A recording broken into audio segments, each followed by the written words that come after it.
on our website, LasVegasNow.com. Well, Brian, one of Nevada's most influential political figures will be remembered tomorrow in a celebration of life.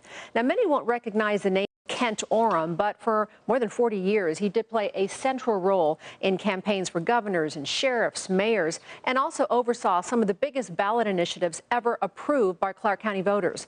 Oram designed and created his own little town site and often used it as a home court advantage when advising political clients.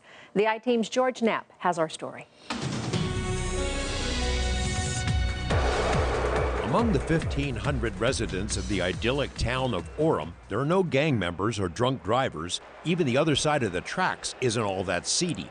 The town was designed by political guru Kent Oram and then built by his right-hand man, Dave Goldborn. It took years to create and required the demolition of a few walls in Oram's home.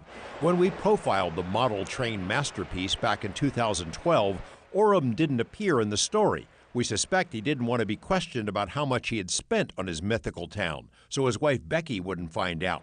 Kent Oram opened his OIZ advertising agency in 1973, worked for corporate clients, Hilton Hotels and Becker Gaming, but mostly carved out a legacy in the political world as advisor to the campaigns of the most influential Nevadans of the last half century. He became the Yoda of Nevada politics. Kent Oram, one of a kind. You know, I will always see him as a father figure. I'll see him as a role model. I see him as a mentor. He's somebody I've known for 15 years.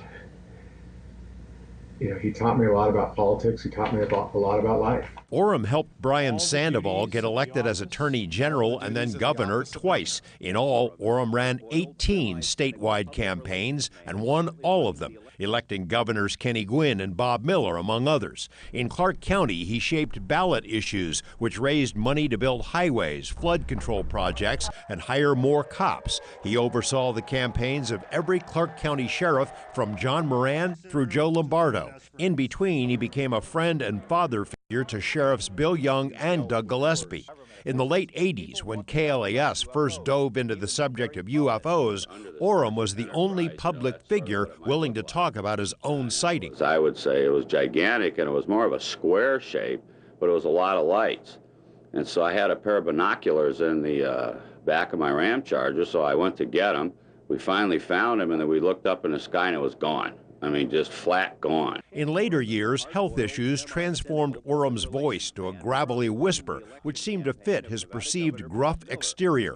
Mayors Oscar and Carolyn Goodman were among those who were on the receiving end of that voice in late-night phone calls that could last for hours. This weekend, Nevada's political elite will pause to tell stories about a quintessential Nevadan's colorful life. Meanwhile, back at the Palace Theater, Oram's favorite movie, The Magnificent Seven, will continue its extended run.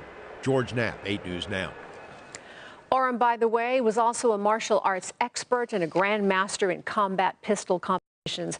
Our previous story about his amazing model train layout can be viewed on our website at LasVegasNow.com.